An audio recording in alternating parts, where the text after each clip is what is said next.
So you got your gold bars. We wanted to get to the point where, what was your job? That was the original question. And you got to the Pentagon. Well, first thing they did was give me a bunch more files to go through, different flying saucer landings and stuff like this. And I said, why am I getting all these things? Because, you know, I was curious. I'm here at the Pentagon against my will. Well, you signed up.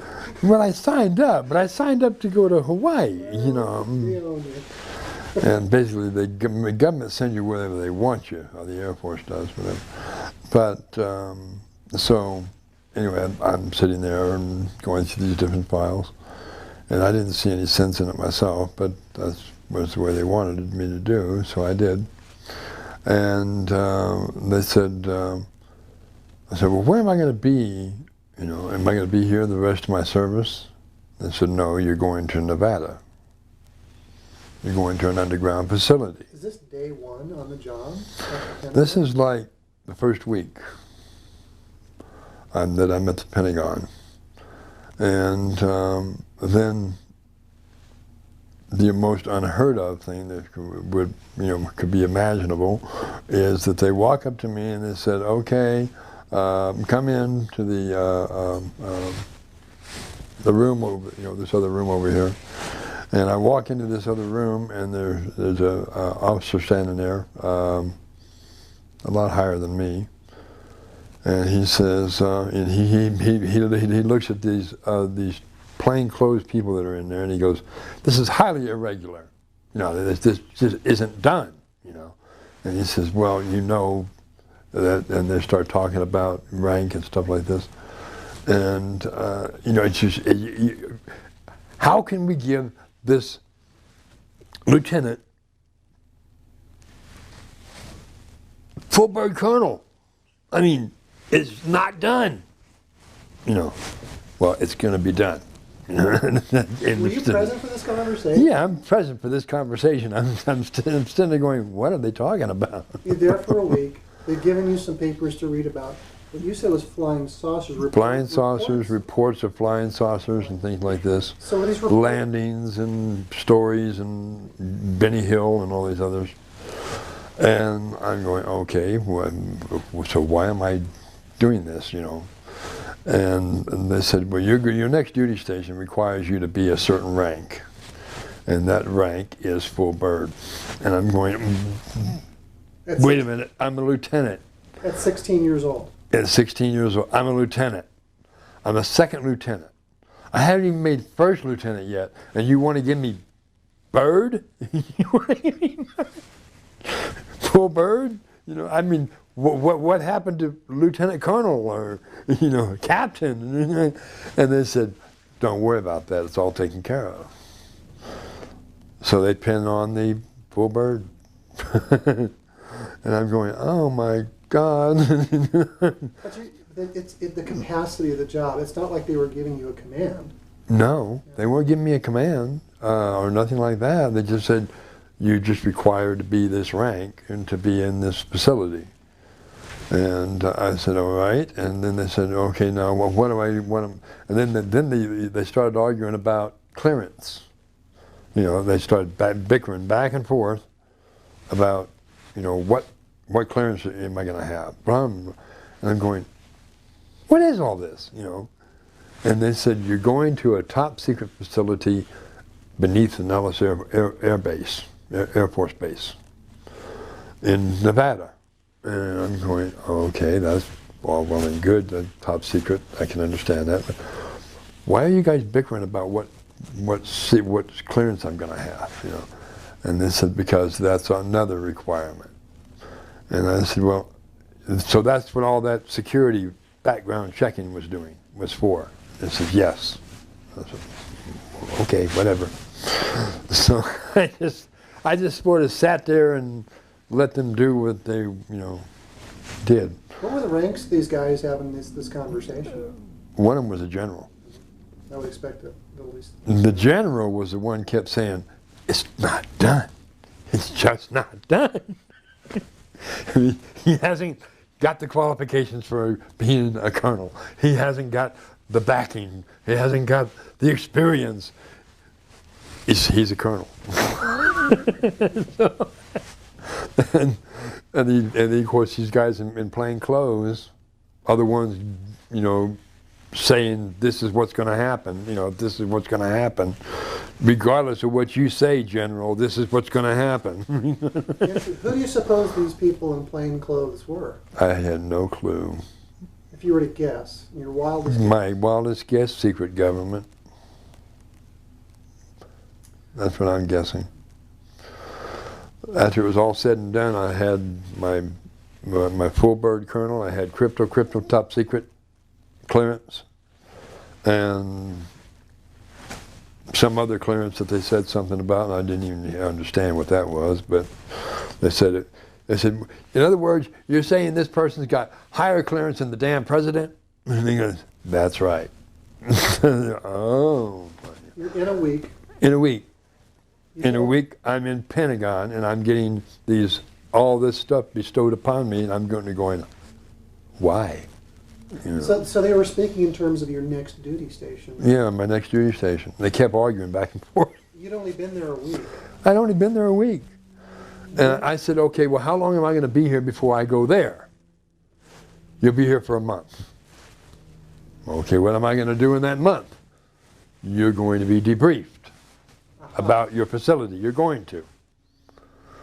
And you can't talk about it to nobody. And I'm going, what else is new? So then in walks my father, my adopted father. And he's going, I looked at him and I said, you're the reason I'm here, aren't you? He said, yeah. And I said, okay. So after that point, I just shut up and didn't say nothing. But then they put me on a plane, sent me to Las Vegas, Nevada, got off the plane, and they said, here is $5,000, go have yourself a blast downtown. I said, why? They said, because you're not going to see the light of day for 11.5 years. I go, what? They said, you're not going to see the light of day for 11.5 years. You're going to be in a facility that's approximately, the first level is like, what, 3-4 miles underground? I'm going, oh, now I see why you gave us the time off. But you can't talk about what you're doing. I said, I understand. Did they tell you what you were going to be doing? At the Pentagon, yes, somewhat. So you had some idea. They said, you're relieving a commander at the facility, Area 51 facility. And he's been there a long time. He's had a nervous breakdown, so you're taking his place. Oh, so you were actually given the command then. You're relieving a commander. I'm relieving a commander. So you did have a command. Yes, I did. But I didn't know it at the time. Yeah. And so they let us go have our little fling down in Las Vegas. Was any explanation ever given to you why you were so rapidly promoted, if you will, and put into such a high position of responsibility? Yeah. The explanation was a gentleman one of the plainclothesmen walked up to me and he says, I'm Mr. Stevens, and my rank is not important. You are going to be the liaison in Area 51. I said, the liaison? For what? He says, you'll find that out when you get there. And I said, well, why is that why I was advanced so quickly?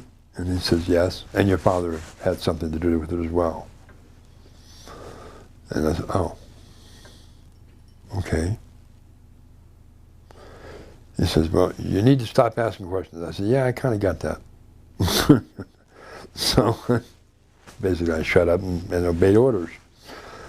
We got to the Area 51, well, we got to the aircraft. We boarded this aircraft. It was solid white, blacked out windows with a big red 51 on the tail, and we get in this aircraft, take off. 45 minutes later, we land. I step out from the aircraft, pitch black, nothing. No stars, nothing. You know, I said, wait a minute, where are the stars? You know, but, better yet, where are we? You know, because we took off at 10 o'clock in the morning, 45 minutes we land, and yet it's pitch black. Where are we? You're inside a mountain. And I said, oh, that's why no stars.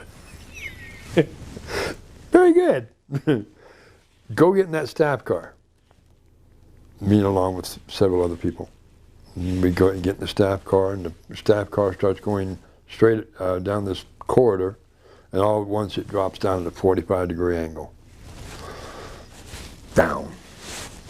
And this car accelerates to a certain point, and then it levels off and stops again. We walk out, and they said, okay, you see that building over there? And I said, yep. She said, go in there and strip. Everything comes off. Okay, so I go in this room, this building. I walk in the room. These people are all dressed in white. They tell me to go into this cylinder thing, and I step into it, and this blue mist comes down. Decontamination. Sounds familiar. Yeah, decontamination. Same stuff? No, this stuff hurt. And and then they gave us this jumpsuit to put on. We put the jumpsuit on, back in the staff car, down another corridor, down another 45 degrees for a couple miles. Come to another building, they say go inside. A pink mist comes down. Went through 3 different segments of decontamination. After the 3rd trip down, we go into we step into an elevator. You mean like a level? Is it so you say with 3 levels or 3, the pink mist comes down, you said there were 3. There was 3 different levels. So you had the first level, blue mist, okay. Second level, pink mist, and the final level didn't seem like a mist at all, but yet it was coming down. Are you naked this whole time? Oh yeah. Well, every time we step into a building, not in the car, no. Okay. You were allowed to get dressed. And, yeah, okay. Jumpsuit. Right. Follow the story. Yeah, put this jumpsuit on. By the time we get down to the 3rd level, and we step into this cylinder again, this clear mist, or clear, it was like we could feel it, but you couldn't see it. Mm-hmm. And they said, okay, you're totally decontaminated. I said, oh, nice. You know, they put on this other suit, and there's another jumpsuit, and it's got a triangle on the sleeve, and it says Black Projects on the side of it. And okay, fine. Now where are we going from here? It says you're not going anywhere. You're at the level you need to be. These other people are continuing on. So okay, fine. So they escort me down this hallway into this office.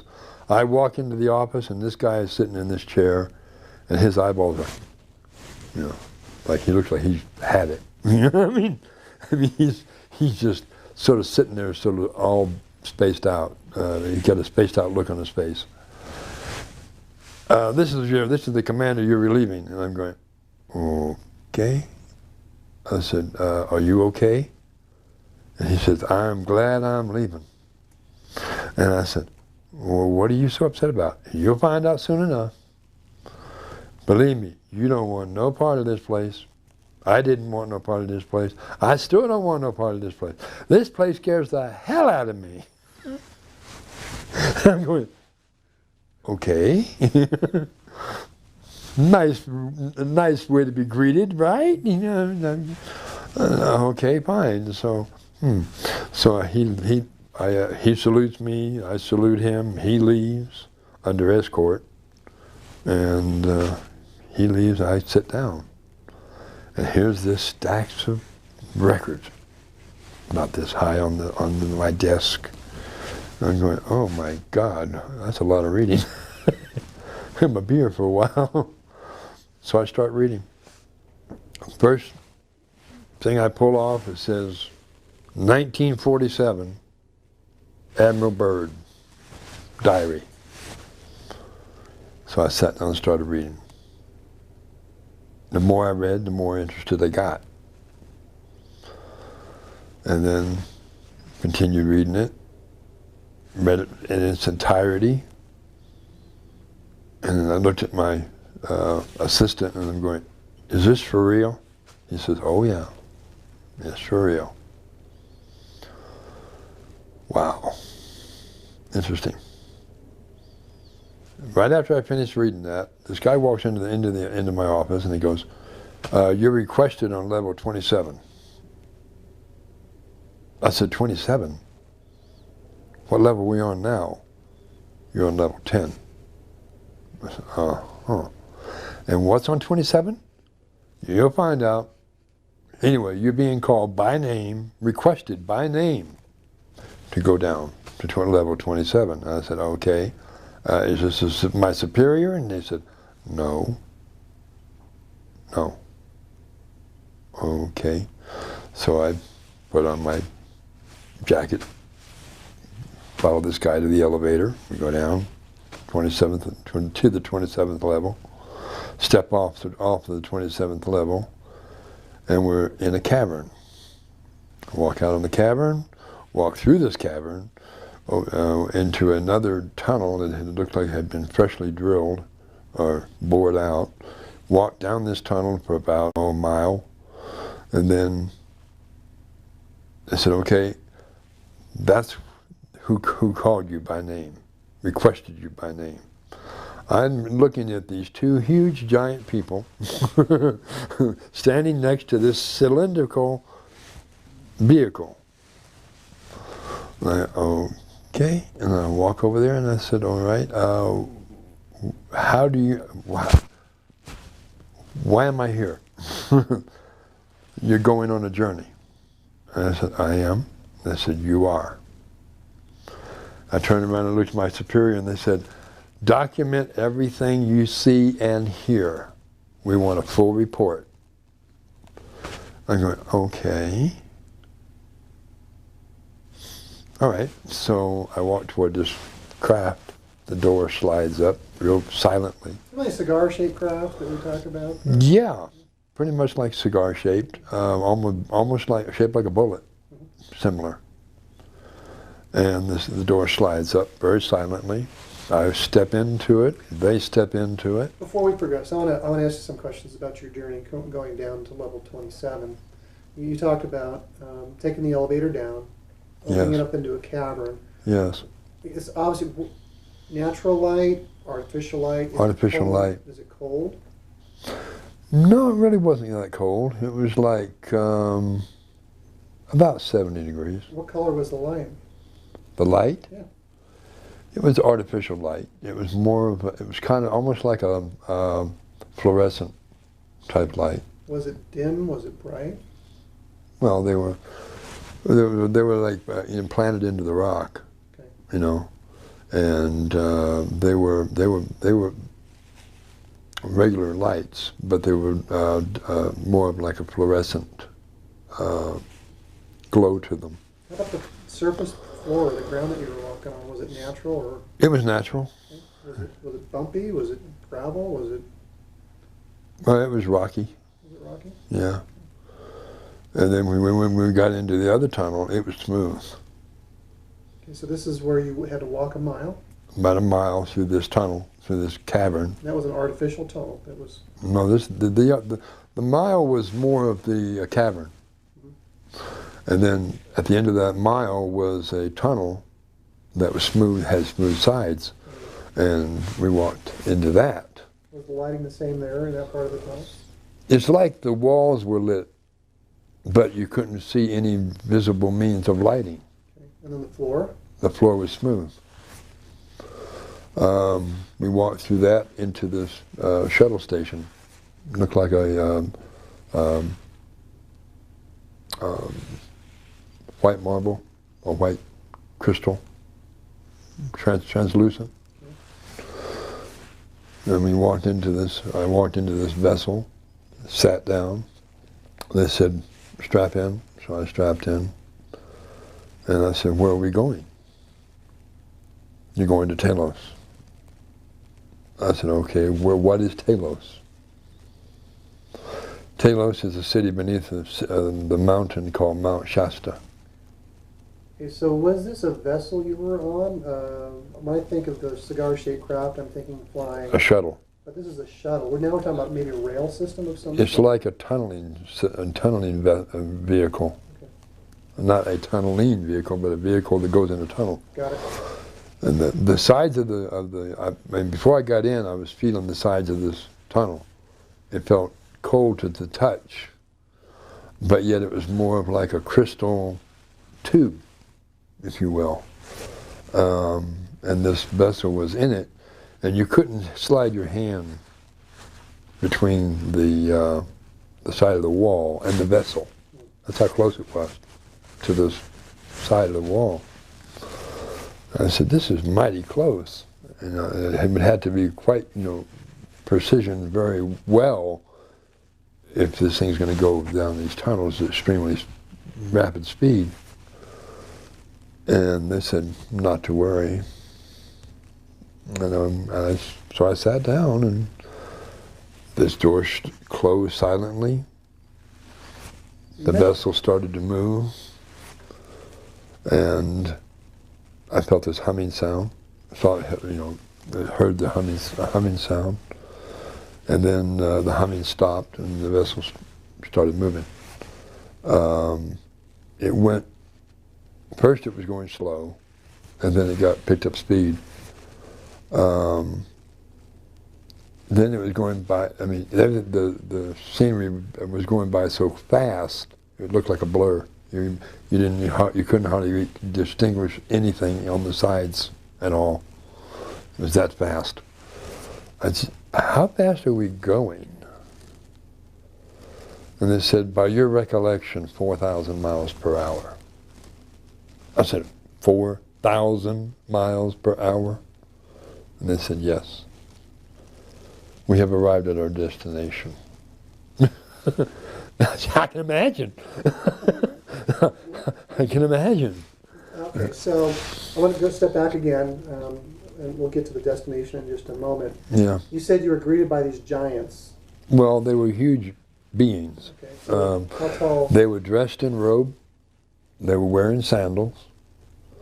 They had the color of the robes were like a turquoise, and with a red sash type around the center. One was female, one was male. And I said, how come you're so tall? And they said, because we're Lemurian. I said, oh, never mind. And so we went on our trip. By the time they got through explaining to me how fast we were going, we were there. Sure. I said, how long did that trip take? And they said, only a matter of moments. I said, okay, now you're telling me Mount Shasta in California, right? And they go, yes. And we just left Area 51. That's several hundred miles. 2,000 miles, actually. No, not really. Well, from Nevada to California? Yeah. It's about 800 miles from Pahrump, Nevada to Mount Shasta. Yeah, you're right. I was thinking something different. Yeah. So it only took a matter of moments. They were there. I stepped out of this vehicle, and I stepped into the city. It was domed underneath this dome-shaped city. Some of the buildings were pyramidal shaped. Some of them were round. And it was quite an interesting sight to see. People going to and fro. Most of them were very tall, and they had blue skin. So, not like not like a blue skin, but more of a teal, turquoise blue, light turquoise blue color. And I said, okay, so we're in Talos. Yes, you're in Talos. And I met Adama. He walked up to me, gave me a hug. Who's Adama? Adama is the leading spokesperson for Talos. He is an ascended master. He is Telosian, or he's Lemurian too, but he's also from the city of Talos. His daughter, Bonnie, Sharula Dux, I know you've heard of her. Sharula Dux, yes. Sharula Dux out of Santa Fe, New Mexico, where she lives now, with her husband, Shield Dux. She's the daughter of Adama. Have you had a chance to meet with her yet? I haven't met with her. Don't know how to reach her. Well, the best way to reach her, from what I understand, is to contact the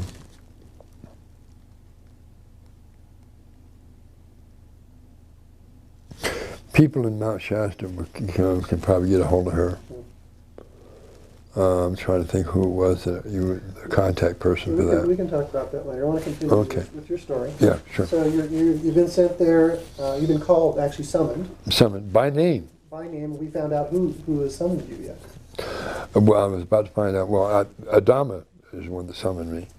So I said, "How is it you know my name?" And he says, "I know both of your names." I said, "Both of my names?" He says, "Yes. Your Earth name, surface Earth name, is Billy. Your true name is Zaria."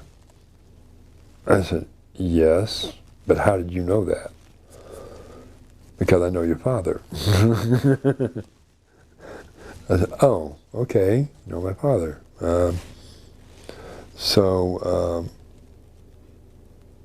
My real father. And they go, "You know my real father?" And he goes, "Yes." I said, "Oh, okay. Why am I here?" They said, "You're going to get a tour of the city." I said, "Okay." So I went to their hydroponic gardens and their how they grew their food and stuff like this, and went through the city itself. So the city, just to be clear, where is it located? It's located 1 mile beneath the surface of Mount Shasta. It's underneath this dormant volcano. Yeah. Is it hot under there? No. Very pleasant, actually. See, the city is built in a domed covering. The covering is like a clear crystal. Okay. And I said, "Well, if this thing ever erupted, would it hurt the city?" And then he said, "No. The volcano can erupt, but it won't affect the city in any way." Okay, thank you for that. So you're given a tour of the city. Given a tour of the city. Adama knows your father. He knows my father. And as I was getting off the shuttle, Bonnie was getting on the shuttle. Who's Bonnie? Bonnie is the daughter of Adama, Sharula Dux. Okay, that's... Sharula. Okay, so... Princess Sharula. Well, you mentioned having two names. So there's Princess Sharula Dux. Is Bonnie her surface name? That's her surface name. Okay, I didn't know that. Bonnie Sharula Dux is her actual... She's actually Taylor's princess, if you want to get more technical about it. Why she decided to stay on the surface, I don't know, but she did. She's also gained some weight, too. She used to be thin, now she's put on several pounds of extra weight, from what I understand. But, so I took the journey. He says, Adama assigned a person with me. and told me to, mentioned to them, take them to the surface. So we went up to the top of Mount Shasta. As we came up in sort of like a cylindrical tube. We stepped on it. Mm-hmm. The platform went right through this tube, right straight up to the top of the peak of the mountain. Came out, it was snow everywhere. We were in between the two top peaks. And we were standing on this platform, looking out over down the mountain into the into the town of Mount Shasta, which was very small at that time. We could see a long ways. And I said, wow, this is really something. He says, yes, it is. He says, I said, well, what was the purpose of me being shown this? For information. Your superior is going to want an explanation as to where you went. So we're going to give them what they want to a degree. You're not to tell them anything about the workings of the city. I said, well, that's none of their business. He said, you can tell them that you went to a city, underground city, but you can't tell them where it is. I said, okay. So after another couple hours of walking through the city and experiencing some of the stuff in there, and ate some of the food there, that was pretty good. The fruits were huge in size. They handed me a strawberry, which was like that big around, huge, pretty good size, about the size of a nice honeydew melon. But it was real sweet tasting, sweeter than anything you taste on the surface. I asked him, well, I said, are you all vegetarian? They said, well, fruitarianism and also breatharianism.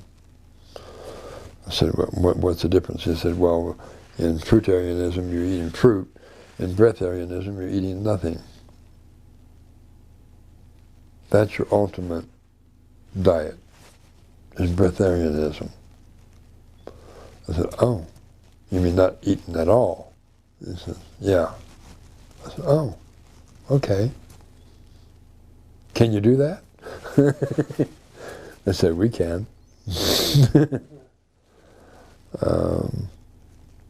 So I said, okay. I said, now, you know my father. Obviously my father is from here? No, your father's from the Hollow Earth. Can I go there?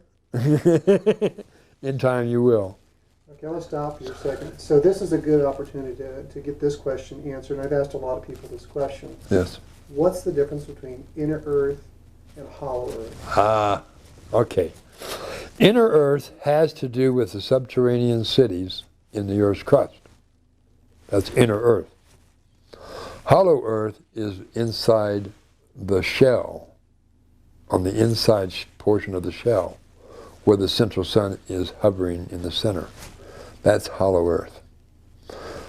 Inner Earth is your subterranean cities, such as Agartha, and the lesser city of Shamballah. There's a greater city located in the hollow Earth itself, it's a greater city of Shamballah. And then in the Earth's crust you have the lesser city of Shamballah, which is a crystalline city. So that's the difference between them. A lot of people are saying, well, inner Earth is hollow Earth. Some people believe that that's the way it is. But in actuality, it's not. Hollow Earth is where the central sun shines on the inside of the Earth's shell. Inner Earth is your caverns, your different civilizations within the Earth, crust of the Earth. I had expected as much, so thank you for clarifying that. And going hand in hand with that question, because there's so much, if you want to call it mythology or stories or what have you about what does it take to get to these underground cities, being invited in, especially in the case of Telos. Yes. Even you've mentioned your mind has to be right and then to be invited in. Yes. The question then becomes, well, what's the difference between 3D, 4D, and 5D? 3D is your three-dimensional world as you've been accustomed to. Fourth dimensional is a rise in vibration and understanding and realizing who you are. Fifth dimension is even a higher degree, however, it's also a change in physical form. That's where your body becomes translucent and your body becomes impervious to harm, literally. Your body takes on a very immortal form. And the fifth dimension is the key or the doorway to all higher dimensions. Do we have fifth dimensional life on inner Earth, in hollow Earth now? Yes, you do. Is there, some have said that we're heading towards a shift, a change. Another shift, yes. Is this a dimensional shift? It's a dimensional shift as well as a physical shift. Because once the human body goes shifts to fifth, their physical form will change. It will change for the better, and it will also change. Your density. You have a lot of density on your body right now. That's why you see yourself as solid, when in actuality you're pure energy. But in essence, the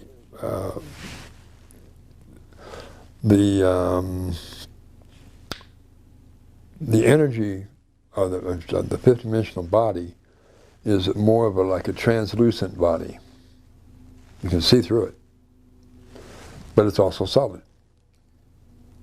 But it doesn't have the density that your Earth body has now. Each day you wake up, since the beginning of January 2006, ever since that time period, when the shift, the third to fourth dimension shift took place, from that point on, your density is starting to shed off your bodies. Every day you wake up, you feel lighter and more energized and more enlightened. A lot of since January 2006, a lot of babies that are being born, they're being born very intelligent. I mean, extremely higher than their predecessors. Why? Because they are getting ready for the shift to fifth dimension. Is that coming soon? Yeah. When's it coming? Well, I'm not going to give a date. I'm not going to give a time because that wouldn't be wrong. I'll just say this very soon. Very soon? Very soon. Okay. Moving on. So I'm saying, well, what Zora has been bringing out and what we've been talking about in conference calls is a gathering. Gathering's supposed to take place before the end of this year. Sometime. Doesn't say when, exact date. Gathering of what? Gathering of, see, your DNA has a code in it. And when that code is activated, then at that point in time, point in existence, you're going to go one of three places. You're going to either go into hollow earth, inner earth, or off-world. The purpose for this is because Earth has to re-terraform. And it will be expanding as well. And that expansion is going to entail some major seismic activity. So the way that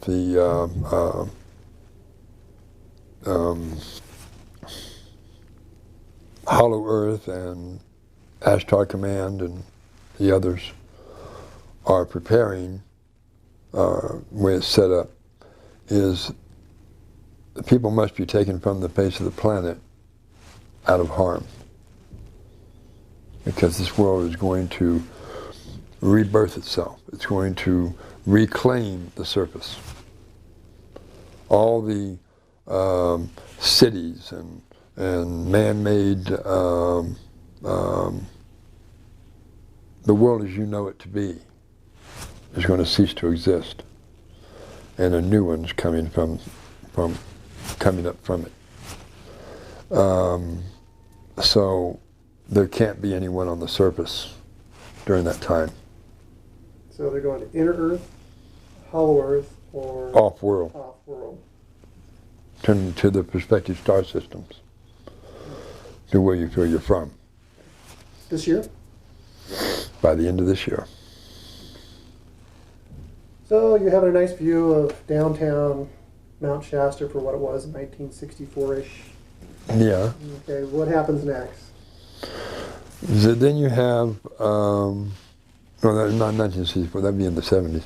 Oh, was it? So early 70s. You were like 16 years old, you got your commission. Yeah. You know, a month later you became a colonel. Yeah. And how much time? They gave you $5,000 to go play in Vegas. Yeah. Right? Right. How much time has elapsed? We're talking from age 16 maybe? Something like that, yeah. So that would put it into late 60s. Okay. Early 70s, somewhere like that. Okay. Is that about right? You said you were put on the surface in 51. 51, yes. Right? Yeah. At 12. At 12. 63. 53, 12. 62. Okay. Right? 12, yeah. You're about right. Yeah, yeah. 67, I guess. You're right there. Yeah. Yeah. Okay. 758. Okay. So, anyway, let's continue on there. So there's things you can say, there's things you can't say. They're only showing you things. You get the big old Right. strawberry, the breatharian, the Right. fruitarian. Right. You're learning about Telos, the underground. Learn about Telos. Wanted to clarify the difference. Yeah. Light, where's the light come from? You're under a mountain. The light, yeah, well, the light is artificial as well. But it's not actually artificial light. It actually emanates from the bodies of people. What if there aren't any people around? Huh? What if there aren't any people around? Aren't any people around? Yeah, if you're in a place, there's no, hey, I need a light. Are you the light? You know? Well, see, their bodies are translucent. Okay. Their bodies they give off a light. So Their actual cells give off the light. Are they 5D then? All of these people 5D? Yes, they are. Is light body an accurate terminology for their bodies being 5D? I would say translucent. Translucent? Light bodies would be considered beings from the sun. Okay. Would be termed as shining ones. I'm being facetious and asking the questions about where the light's coming from. Okay. Okay. But are there any other sources of light? It can't all just be coming from the bodies of the people. True. They do have areas like going through tunnels and stuff like this that are lit up the same way that, coming out of the walls themselves. There's no physical or visual means to see where this light's coming from, except it's coming from the walls. It's just there. It's just there. Okay. You can't see a light bulb. You can't see a source of light, but the whole entire tunnel lights up, which is I don't know. Maybe we didn't even try to explain it. The only thing I've read Sharula Dux's interview, which was like, I don't know, 10 years ago, 8 years ago, whenever it was she gave that. Yeah. And she had described in there a bit about bioluminescence or kind of luminescent rock. And, that too. Things like this. Yeah. And there is a light source that is emanating from the rocks. I'm thinking there's maybe some tubes behind the rocks or something that emanate. We spent a lot of time on light. I was just very curious because being an electrician, I asked these questions. Where are the fixtures? Where's the wires? There is no fixtures. Where's the conduit? There's no wires. It's coming from the people. Coming from the people. I get that. It's just like the people in the Hollow Earth are the same way. The light is emanating from their being. and it gives them all the light they need. Okay, so you had the giant strawberry. Yeah. It's sweet. Yeah. Yeah, and I was able to rest, and it was wonderful to rest and sleep in the gardens because, you know, they're so peaceful. There again, we saw different types of animals, very large. Some. Any T-Rexes roaming about? No, not in Talos, no. We did see some extremely large, what in term is a mole. You know what a mole is? Sure. Yeah. A very large mole, about 12 and a half feet long. Wow, that's a big mole. That's a big mole. And Do they have lawns in Telos? lawns? Yeah, of course. You know, grass and. Of course they do. Don't the moles kind of mess up the lawn? No. This particular type of mole was making tunnels, yes, but in the earth itself. And I mean, when it burrowed a hole, when you walk into that where it had burrowed, you'd walk into a tunnel. This is how big this tunnel was. You know, you walk into this tunnel and there's this creature digging into the. Anyway, but sounds messy. It could be, you know, lots of dirt. How many of these moles they have down there? Oh, I only saw one myself. Well, it's probably good thing. Maybe one is all they need. Okay. I think I better shut up and let my father come in now. Where are you from first? What's your origin? Okay, so you went there. We can speed it up a bit. Yeah. So you're there. You had to go back. You know. Yeah, I had to go back. When I went back, got back in the shuttle. Pardon me. Got back in the shuttle. A few moments later, we're back at the area 27. 27th level shuttle station. I step off, and of course I'm debriefed right away. Sure. I said, "What did you see?" I said, "Well, I can only tell you that I went to a city, underground city. I don't know where it was. Of course, I lied to them. I wasn't going to tell them where it was because I was asked not to. I just said it was underneath a mountain. You know, that's all I could tell them. I didn't say where. They said, "Well, what did you see?" And I said, "Well, I told them somewhat about the city, but not all that much." "How was it powered? Was it powered with nuclear power?" No, they didn't use nuclear power at all. They had a lighting system that was surpasses anything we have. And they said, "Well, what about air?" I said, "Well, they had shafts that went to the surface. And they also had artificial air, oxygen." I told them what I felt they would pass, so to speak. Like I said, I was requested not to say certain things, which I didn't. I kept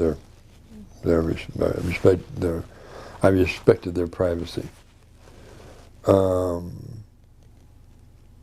And then, of course, the next day they said, "Okay, you're being requested by name again. What is your connection with these people?" And I'm going, that's what they're asking me, you know. I said, "Well, maybe I just find favor in their eyes or something. Maybe I don't know." And one of the officers says, "You're too damn honest. That's what your problem is." I said, "Well, maybe that's why they trust me." You know. So, well, whatever. And so, went down to this shuttle station, area, level 27 again. Got on it. This time it was going in a different direction. Instead of going to the right, we were going to the left. Same two people were in it. They said, "Welcome, are you ready for your journey to Hollow Earth?" And I said, "Yes." They said, "Okay. Would you like to sit up here and watch instead of sitting in the back? I said, yeah, sure. So they put me in the seat between them, and off we went. And how this thing went through these tunnels so quick. I mean, it went straight, and all of a sudden it went like this. I mean, it's like L-turn, you know. I'm going, whoa, wait a minute, that was a little too fast, you know. And then I felt felt like we were going down. The motion was very negligible, very slight, but yet I felt we were going down, and we were. Ears pop when you're going down? Feel any pressure? No ear popping. Artificial gravity within the craft. And we went down. We got to the 400-mile marker and they stopped. Completely stopped. And I said, why we stopped? Well, we're equalizing pressure. And I said, why? They said, because you're at the center of gravity. I said, what? You at the center of gravity? 400 miles into the Earth's crust is the center of gravity. I said, oh, okay. And they started up again. A few moments later, we surface at the shuttle station. I step out, I look up, and here's the sun that don't move. I said, this looks familiar. And they said it should. And I said, oh, okay. So I'm sitting there and we're looking around. And I said, well, what am I to do now? Whatever you want to do. Just have yourself a blast. So I started visiting some places. I went to Pathologos Library. And a few other places. And they said, okay, you're going to meet with the Council of Hollow Earth. I said, okay. The same council that I'm a bird made contact with, had audience with. The Arianian Council. Say that again, The Arianian Council.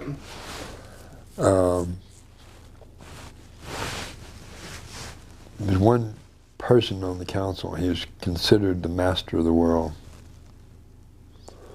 and very. He looked young, but yet I knew he was ancient, and so I met with him, talked with him. He asked me about Area 51 and what progression they have gotten to. Progression in what? Science, technology. I said, well, they're still tampering with nuclear power. And he says they shouldn't be doing that. I said, well, yeah, I agree with you there. They shouldn't be doing that. But they're doing it. It's something that they're doing. They're not about to relinquish that kind of power. At least not yet. And they said, yes, we know. I said, okay. You want to know, what else you want to know? I said, well, whatever you want to tell us. And I told them everything, all about my duty station, what I do, what I've been doing. And they said, okay. How do you like it here? I said, I like it a lot. Do I have to go back? They said, yes, you do. You have a mission. I said, that's me. It's the second time I've heard that term, mission. What do you mean I have a mission? And they said, well, it's not in your recollection, but you volunteered for it. You and your sister.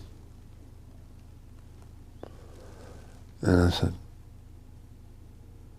how can I remember that? Why can't I remember that? It's not time for you to remember that yet. The world is not ready yet for your message.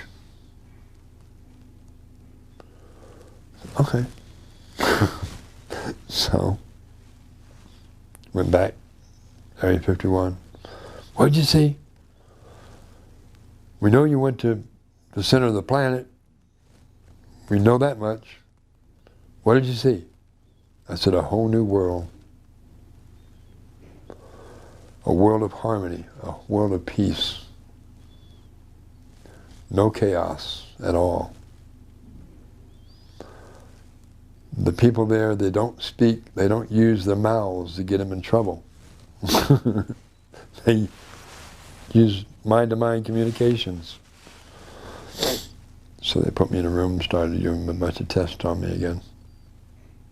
That's normal for military. And they checked me out, and they said, well,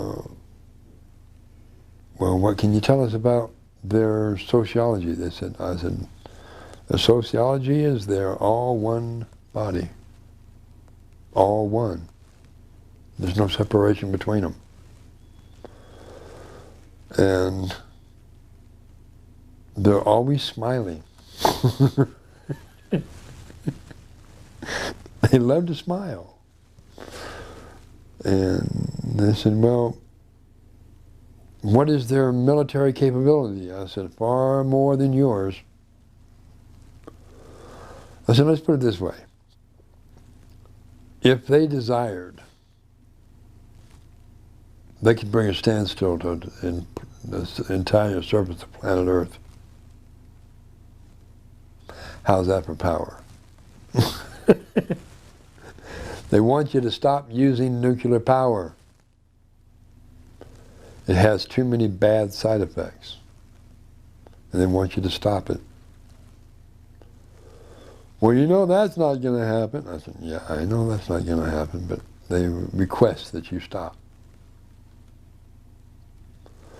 Well, when are we going to be able to gain entrance there? I says, whenever you're invited. Well, what makes you so privileged? Because I respect their privacy. Well, you have to tell us everything you saw. I said, no, I don't.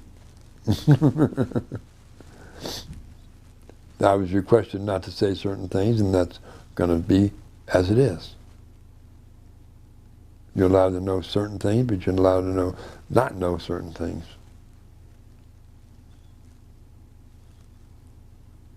Well, we order you to tell. You can order me all you want. I'm only allowed to say certain things. Just like under your command, I'm also only allowed to say certain things. So respect their privacy. Just as they're respecting yours.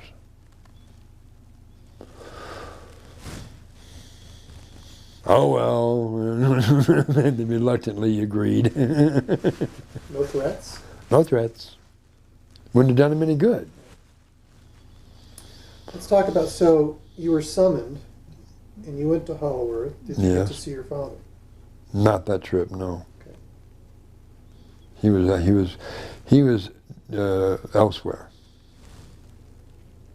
doing what he does, which is monitoring the North Polar opening.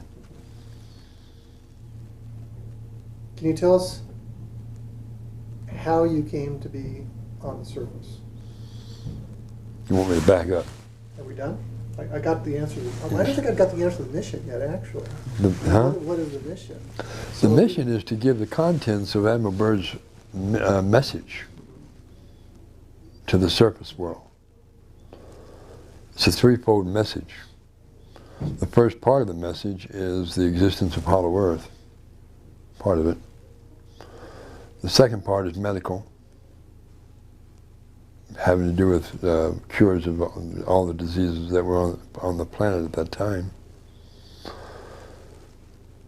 And then there's also the third part was telling them not to use nuclear power. They need to stop and desist from using it. That was the first part. Second part was medical, and the third part was the existence of Hollow Earth and its people.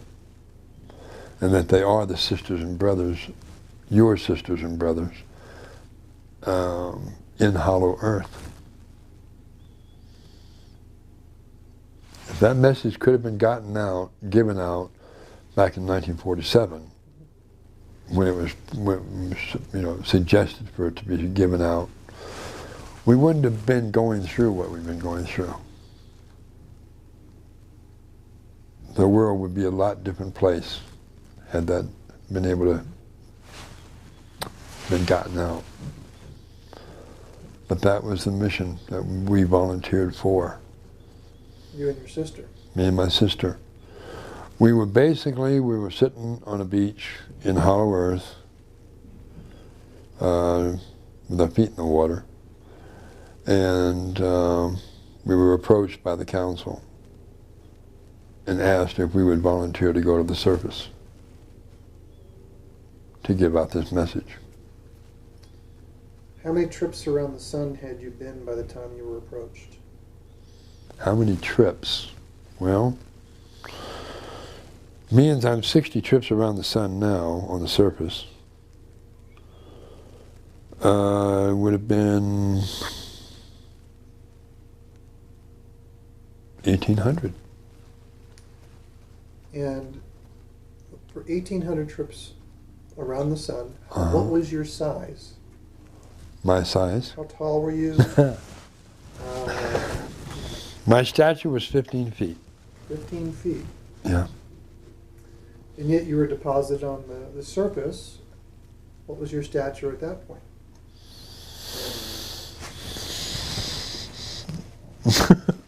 About that tall. And surface age? Equivalent age, like 18, whatever, 100 cycles or whatever, trips around the sun. Right. Now you go from 15 feet to toddler height. Toddler height. Right. And you had to have been adopted, as you say. Adopted. Okay, you were adopted. Me and my twin sister together. At 15 feet in Hollow Earth, were you 5D? Yeah, of course. And you get deposited on the surface, you're no longer 5D? Nope. My mind is, but my body's not. What is the process of being deposited on the surface? Well, how it transpired after we went through our shrinking back down to the size we were going to be, we were brought up by airship, deposited in the city park in Wichita Falls, Texas. We were wrapped in a blanket, put in a dumpster on top of the garbage, and to be found by the city park maintenance people and a police woman.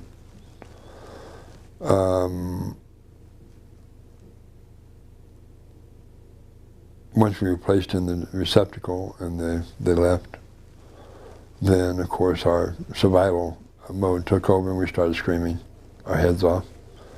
And we were heard by the city park maintenance worker and also a police woman that saw us, opened up the dumpster and saw us, took us out of it, and turned us over to Child Protective Services in Wichita Falls, Texas.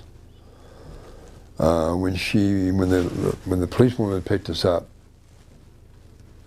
picked both of us up, her body started tingling, and she put us down because she didn't want to drop us. And what had transpired when she picked us up was that she had a issue with her body. I think she had breast cancer or something like that. And when she picked us up, she was instantly healed from just picking us up.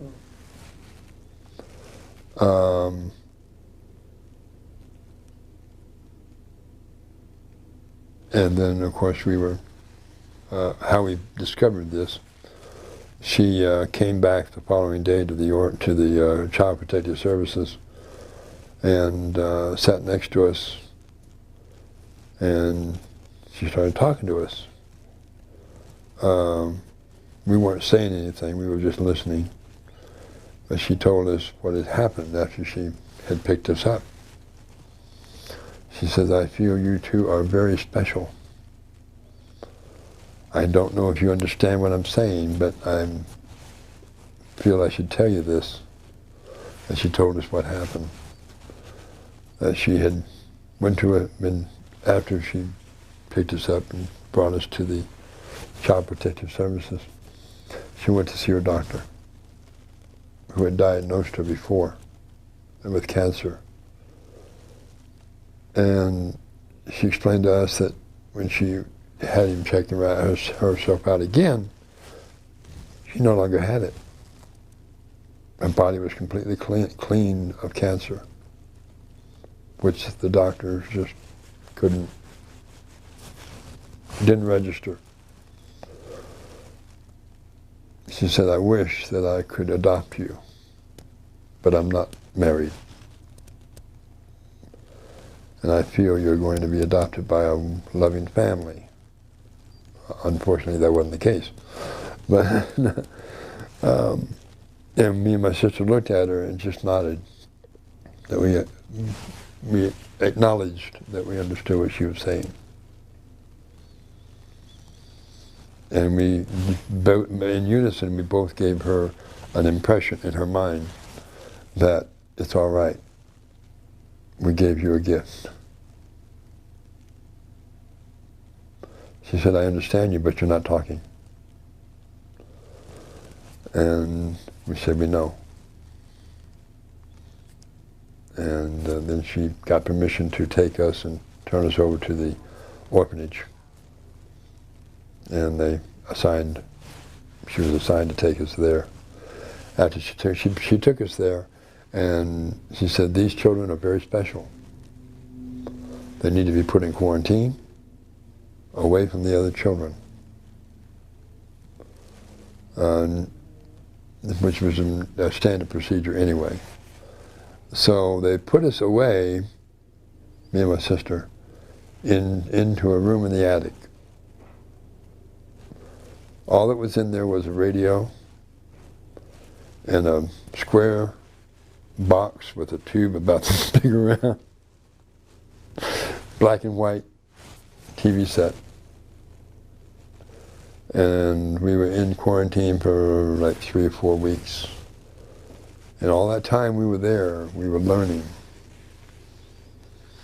listening to the radio and watching this Jack Benny on the radio, on the TV. And so we learned how to talk. We learned how to communicate in English. Before that, we spoke in Lemurian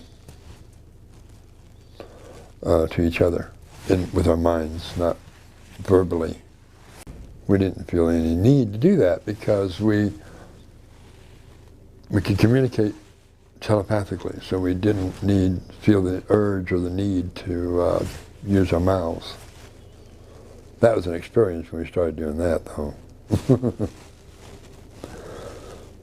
But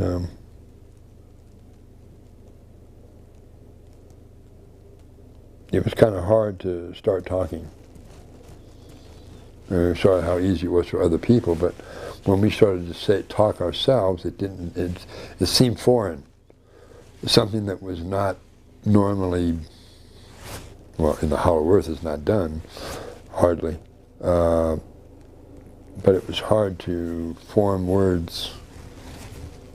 We had to learn how. And we did that in the privacy of that room that we were in. And then shortly after that, we were in the common room, they call it, and radio broadcasts come across the airways talking about a missing child in Yellowstone Park. And me and my sister were sitting there. We closed our eyes and we visualized where this child was. We wrote it down on a pad and pencil. They gave us a pad and paper because they thought we were deaf and dumb, couldn't talk. because we weren't talking. We wrote down the location of the child and we gave it to one of the staff members. They immediately called Yellowstone Park and told them where this child could be found. They said, "How do you know this? We have a couple children here that have extraordinary senses." And they told us where this child was. So they checked it out, and they found the child. It was a Native American ranger that got in the helicopter and took off to the location where this child was. 5 miles from the search area. They were trying to figure out how this child got 5 miles from this out of the search area.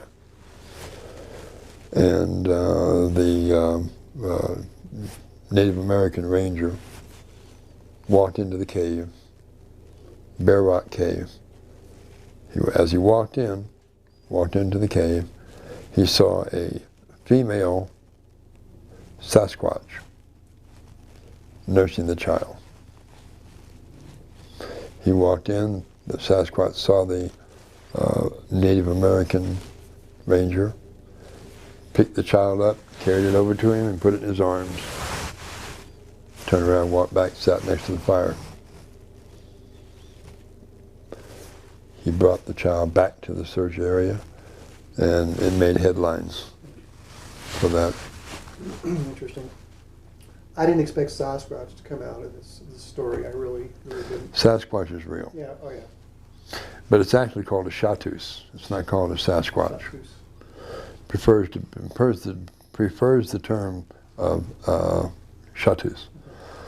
The Bigfoot or Sasquatch or Chatus is the original, the real people that were on the earth before the advent of man, or the white race. Native Americans were around, the dark-skinned people were around, but the white race were planted on the surface from other places, other star systems.